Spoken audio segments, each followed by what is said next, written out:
Good evening and welcome to Chicago Tonight, Latino Voices. I'm Joanna Hernandez. On the show tonight, a look at how much the city spent on care for migrants last year. Meanwhile, several Chicago suburbs are taking steps to curb unannounced migrant drop-offs. We live more calm. We visit a place where migrants are starting a new life beyond a city shelter.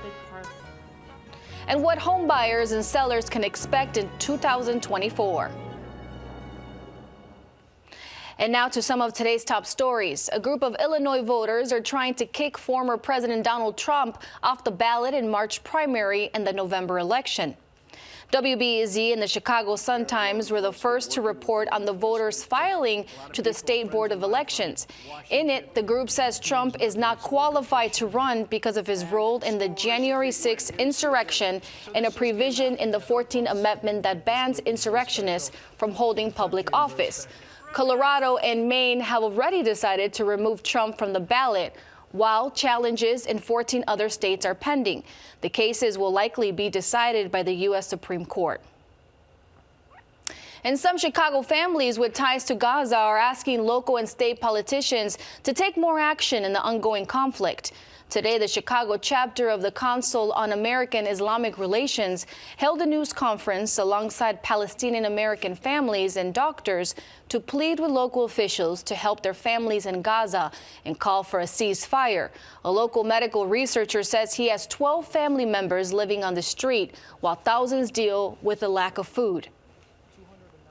My cousin Hadil, she was doing fun kids activities at UNRWA school, where they thought it's a safe place when an Israeli airstrike killed her. And two iconic musicians and legendary performers are coming together for a concert in Chicago this summer. Stevie Nicks and Billy Joel will share the stage at Soldier Field on June 21st for a one-night-only show. The announcement was made today at Soldier Field. Tickets are set to go on sale to the general public January 12th. Up next, how much the city spent on care for migrants last year. Reporter Heather Sharon breaks it down for us right after this. Chicago Tonight, Latino Voices, is made possible in part by the support of these donors.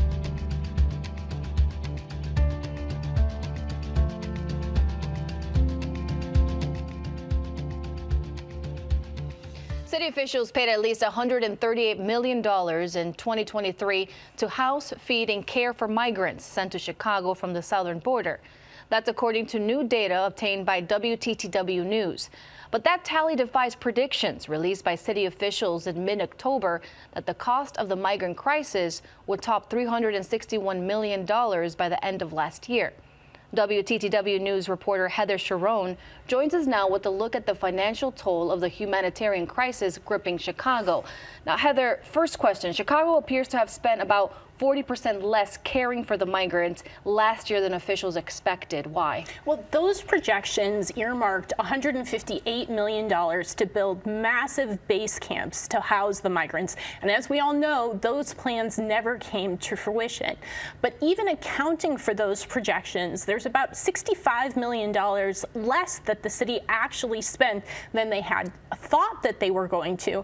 And I'm not sure why. I reached out to the mayor's office and the city's budget department. I didn't get a response. And what do we know about the $138 million that was spent? So most of it, all but $11 million, went to 3 outside firms charged with caring for the migrants. And the vast majority went to Favorite Staffing, which is in charge of employing the people who work at the city's 27 shelters.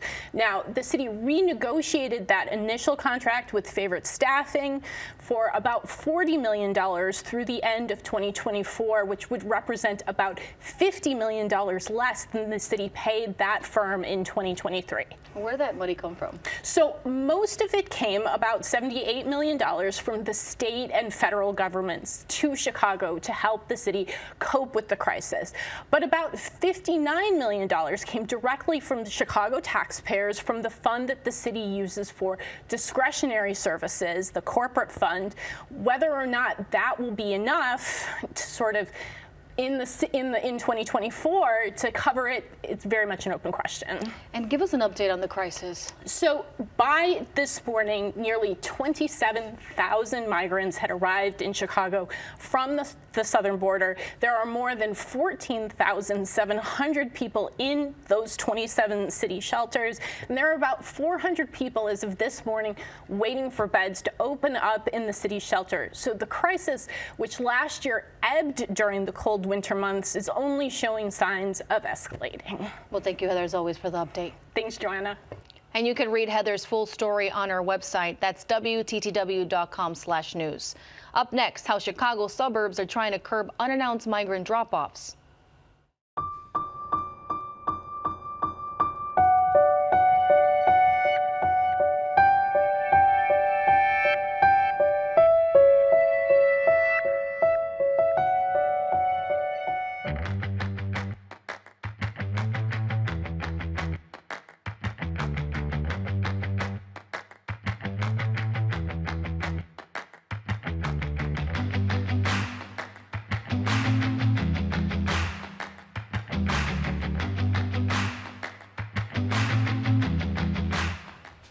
Multiple suburbs are taking action to prevent further unannounced migrant drop-offs in their towns. This comes after Chicago's city council passed an ordinance allowing officials to impound buses bringing migrants to the area outside official hours and landing zones. It's led multiple suburbs to follow in their footsteps by passing similar emergency policy. Joining us now are leaders of two of those communities. Mayor of Woodstock, Mike Turner, a community located about 50 miles outside of Chicago, and Mayor of North Chicago, Leon Rockingham Jr. Now, thank you both for joining us. Now, Mayor Turner, starting with you, your city passed an ordinance earlier this week after receiving an unscheduled bus. What does that ordinance entail? Well, the ordinance is modeled after the City of Chicago and City of Aurora ordinance. It has a fine for on a per-person basis, an overall fine, and then the ability to impound the bus. So it's just simply meant to discourage and to guide folks from doing these unannounced drop-offs in Woodstock. And why was it important to take this measure? You just mentioned it a little bit right now.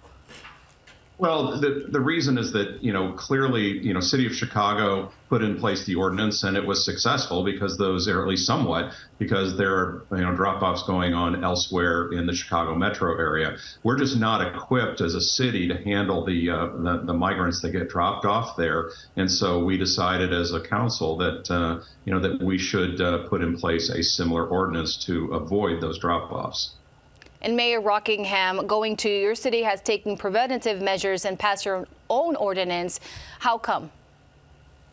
Well, I think as Mayor Turner spoke, that we just want to be proactive and make sure that the buses that are coming in, that we are aware of their coming. We've passed a similar ordinance that has that they have to let us know 72 hours in advance. They cannot drop off between 1 o'clock in the morning and 5 o'clock in the morning. And then we also have fines put in place also between $1,000 to $5,000 depending on the severity. And we just want to make sure it's not for the migrants, it's more for the transportation and the bus companies themselves, so that we are made aware of if they're coming in, and that way it gives us a heads up on being able to make sure that we're taking care of them also. And have either of you heard any kind of communication from Texas since these ordinances passed? Going to you, Mayor Turner. No, we've heard nothing. We had one drop off prior to the ordinance on December 30th. We didn't hear anything then, and we haven't heard anything since. How about you, Mayor Rockingham? No, we have not heard of anything. All we can say is, from the news that we hear out there, that there's more buses that are coming to Chicago, and we're quite certain that they're not going to all make it to Chicago. That they may be surrounding suburbs that they'll be dropped off at. So we just need to be proactive in our approach towards it. And Mayor Turner, I want to go to you. Can you take us back to December 30th when you had a bus about 40 migrants arrive there? What was that immediate reaction like? So we had talked about it as a city as the steps that we would take to get them immediate shelter in the train station, access to restrooms, and then with an intent to guide them onto the train and encourage them to take the train into Chicago. We also had put in plans to connect with the McHenry County EMA organization as part of the county to then contact the city so that when folks went on the train that they were then met by somebody from the Chicago OEMC, which handles the folks that get dropped off there. I'll also say that our community, after hearing this, that there had been a drop off, actually we had some good Samaritans that came through and came over to the train station and dropped off winter clothing, bought food, and helped coordinate things for the folks that were there. So there was a community initiative, you would say. I would say it was a community reaction because we're heartfelt and concerned about folks. Despite the bus ordinance, it's not anti-migrant. It's kind of just to avoid the chaos that comes with it. But we have folks that want to take care of these folks, and we did for the time they were in Woodstock. Now, it seems that buses are not stopping anytime soon. Chicago has at least issued 95 citations and impounded 2 buses for violating the rules. Are you hopeful Texas will respect these ordinances, Mayor Rockingham? Well, you would hope that, anything that's in place that, any community or any state would respect, the commitment that your organization or your community is putting out. At this point, it doesn't look like that's happening. So again, we must be prepared. I know that from my chief of staff and my police and fire department, we've already put things in place. So if they do come, we are prepared. We also have worked with North Chicago's home to Naval Station Great Lakes. We've been in contact with them. So if some case that they are dropped off late at night, we are able to get cots and blankets. We already have put in place where we would get food and shelter for them. And then also just, depending on the length of time, also just in case there are any health needs that needs to be taken place or need to be taken care of. So we've put these things in place. Hopefully we won't necessarily have to use them. But if they do come, we are ready to go. And Mayor Turner, what are your thoughts? For the last year, I'm sure you've seen the crisis that has been happening in Chicago, the buses arriving there, and you've only had 1 bus with 40 asylum seekers arrive to your area. What are your thoughts on what Mayor Rockingham had just mentioned now? Yeah, well, I think his response sounds very similar to ours, that he's, we both are setting up, ways for our smaller communities to help out in this situation if folks show up. Our goal is to be humanitarians and to assist to the extent that we can. We don't have the ability, to take on any kind of permanent housing or medium-term housing or responses for folks. I leave that to the resources that come into the city of Chicago. I certainly understand and empathize for the situation that Mayor Johnson is in and what he's having to deal with this. And I think at the end of the day, a solution needs to occur at the federal level so that, we have some ability to manage what's going on and we don't cause problems in Texas or Chicago or, in North Chicago or Woodstock. And talking about that, Mayor Rockingham, these are 2 small suburbs. What would you say are some of the biggest challenges for the suburbs when it comes to aiding migrants? Well, I think, the biggest thing is financial. We're small communities. Our budgets are very small, to take on something like this that, we just wouldn't be able to handle. Even as we work through some of this, we're working through our Lake County Council of Mayors. We all come together and speak on the issue. But, our biggest concern is, making sure that we have the resources that if they do come, we are able to take care of that. But financially and budgetarily, we're just not capable of handling something, to that magnitude. And I want to hear from both of you. This is the last question. What are some solutions or help our leaders across the state asking for, Mayor Turner, to you?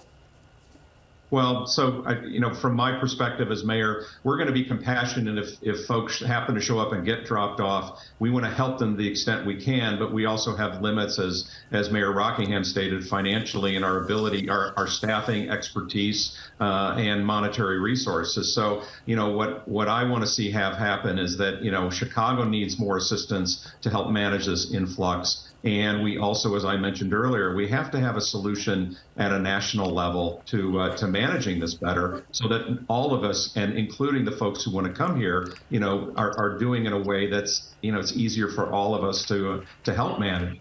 Well, thank you both for joining us. That's all the time we have. Thank you to Mayor Turner and Mayor Rockingham. Thank you, Joanne, and Happy New Year to you and your audience. Thank you, Joanna. The city's 60-day shelter stay limit has asylum seekers looking to find permanent housing in the area. A new privately funded apartment-style living arrangement has been in the works since October and could offer a solution. In partnership with WTTW News, journalism students from Northwestern University's Medill School of Journalism took a look at this unique housing arrangement. 28-year-old Kyra Estrada is a Venezuelan asylum seeker. She initially stayed at the largest Chicago-funded migrant shelter, but says she encountered dangerous circumstances. Es que vivimos rodeados como de peligro también fuera del refugio. We live surrounded by danger outside the refugee shelter because there's a lot of people doing bad things. So they look for conflict, and that brings conflict. So you kind of live with fear. She now lives at Casa Monarca in Uptown. We live more calm. No one is smoking or drinking. It's important because I feel safe. It's a big part of the comparison. Monarca organizer Luisette Kroll says that the privately funded apartment-style housing run by Nuevos Vecinos promises dignity and community for the 11 families living there. So the idea is, if you are alone in a country, but if you can find a couple of more families to join and together bring kids to school, pick them up, and help with things, then you won't be so lonely. Casa Monarca helps residents learn how to finance a home in the city. They have to learn to sign a contract and stick to it. It's all learning. It also offers other support services. Driving classes, street smart, shopping classes. I can pop them out like that. Establishing a community while setting up asylum seekers with the resources they need to find permanent housing. For WTTW News and Northwestern's Medill School of Journalism, I'm Ava Thompson Greenwell. You can read more about this story on our website. Up next, how 2024 is shaping up for the housing market.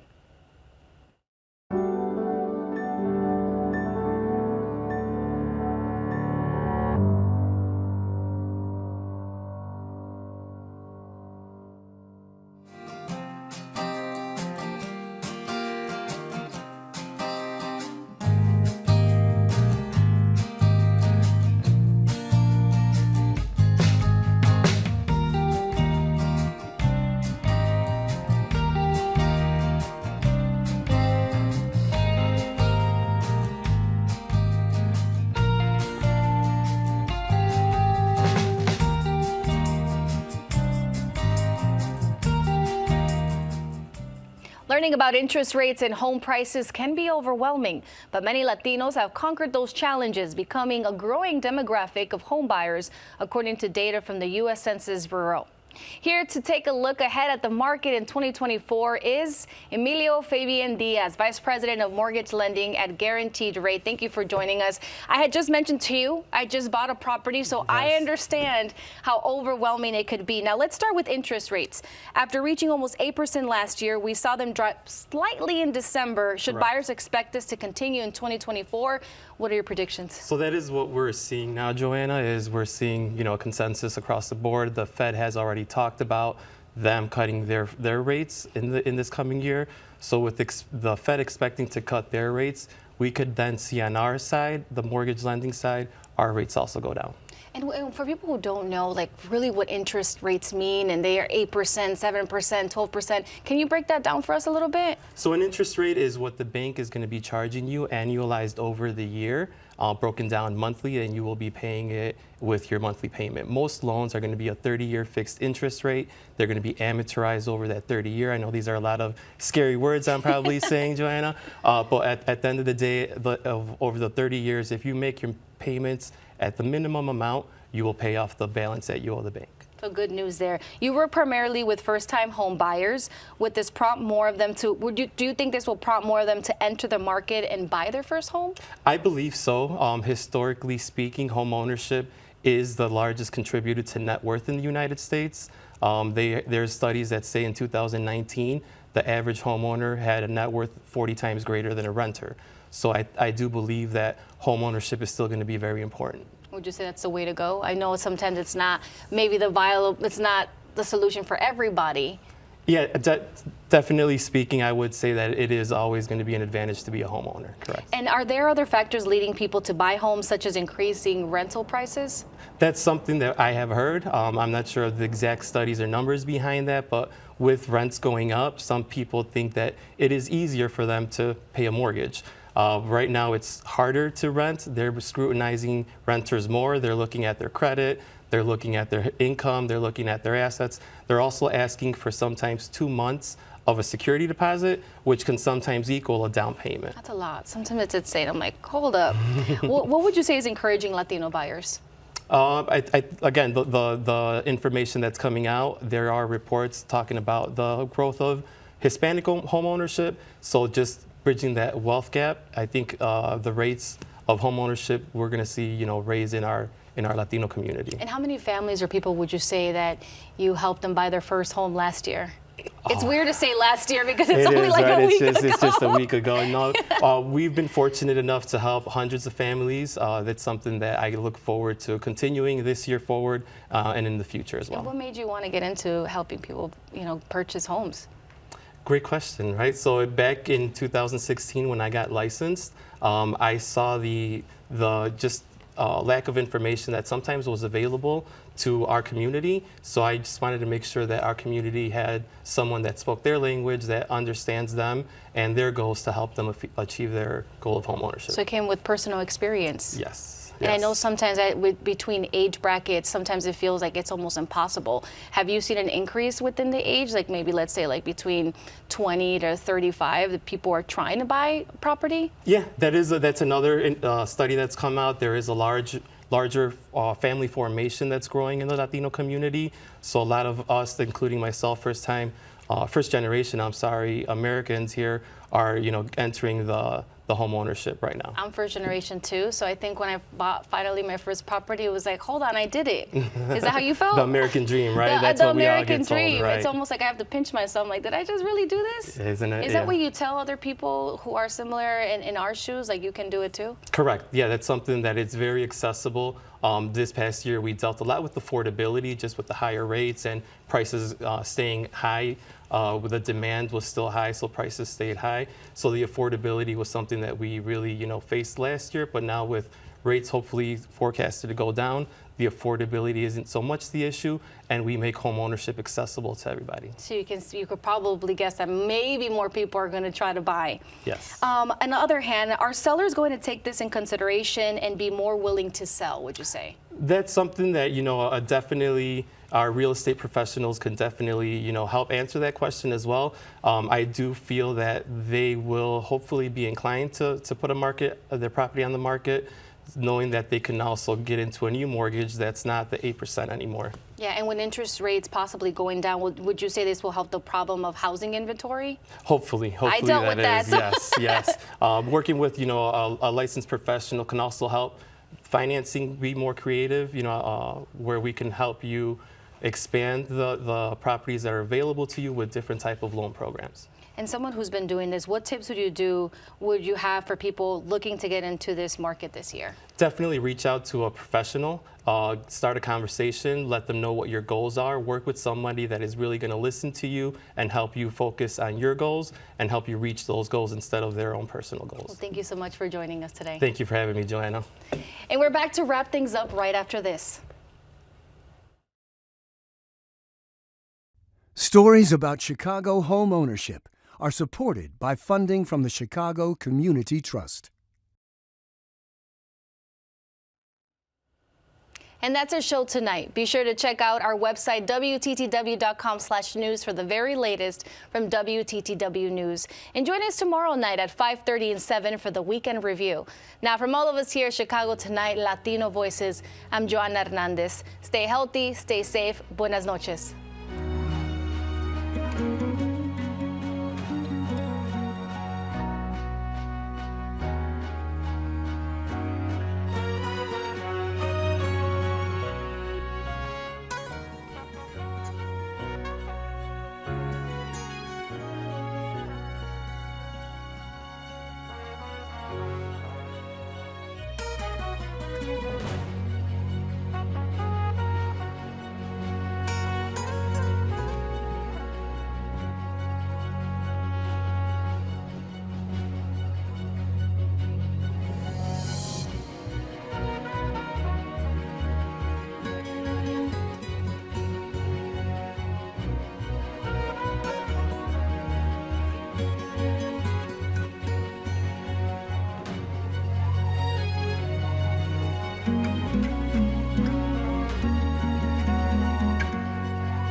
Closed captioning is made possible by Robert A. Clifford and Clifford Law Offices, a Chicago personal injury and wrongful death firm that supports free educational initiatives in the legal profession.